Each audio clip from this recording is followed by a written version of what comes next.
In this video, we use the normalcdf function in the TI-84 to find probabilities in a normal distribution. So we're going to do this by example, and we've got some nice round numbers for our normal distribution, where we're told that the mean of SAT scores is 1,000 and the standard deviation is 200. So we have a nice picture of this normal distribution, and note that we have tick marks at 1, 2, and 3 standard deviations from the mean. So that's going to be helpful for our qualitative shading of the distribution. So for our first question, we're asked what percent of students scored over 1,100 on the SAT. So in our calculator, we hit second and then vars, and that gets us into our statistical distributions. And we're going to go down to normalcdf and hit enter. And we need to input a lower bound and an upper bound and a mean and a standard deviation here. So we look at our shaded area, and our lower bound was 1,100. And what about the upper bound? Well, we want to go all the way to infinity, and actually a string of 9s is going to work just fine here. And that works because it's a lot of standard deviations right of the mean. And remember, if we go even 4 or 5 standard deviations right of the mean, that's going to capture practically all the area in that tail. So you just have to make sure that string of 9s is long enough. Now we still need to put in the mean, and that was 1,000.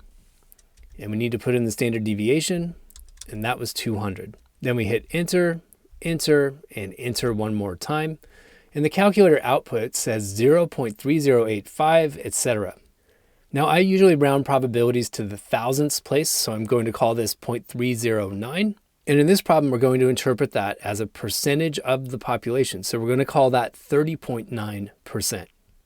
So we conclude that 30.9% of students taking the SAT score over 1,100, and that's our answer to question 1. Now in question 2, we're asked to find the percent of students scoring lower than 750 on the SAT. So this is going to be a left tail. Okay, so we bounce to the calculator again, and we're going to use second and vars. That gets us to our statistical distributions, and we select normalcdf. And your calculator should have the old information stored in it, so you can just use the same mean and standard deviation that were there from the first time around.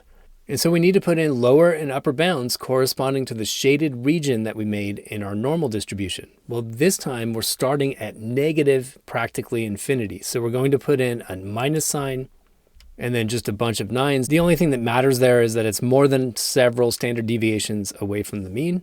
And for our upper bound, we have 750. And then we hit enter and enter and enter and enter, and one last time, and we get an output of 0.1056. I'm going to round that to 0.106 and then convert it to a percentage. So we convert 0.106 to a percentage and we get 10.6%, and we conclude that 10.6% of students score lower than 750 on the SAT. Now the final question concerns the scores between two values of X.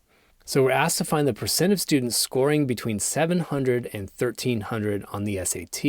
And so we mark those two X values on the graph, and then we shade in the region between, and the area of that region represents the probability that we're trying to compute. So let's bounce to our calculator, and we go second and vars, back to normalcdf. This time our lower bound is 700, our upper bound is 1,300, and we have the same mean of 1,000 and standard deviation of 200. And when we run the numbers on this, we get 0.866, that's rounded to the thousandths place, and that converts to 86.6%. So we conclude that the percent of students scoring between 700 and 1,300 on the SAT is 86.6%. In the next video, we're going to turn this problem around and figure out the X values, in other words, the SAT scores, corresponding to a given percentile or probability in the distribution. And for this task, we're going to need the inverse norm function in the TI-84. I've posted a link to that video at the upper left, and I'll see you there.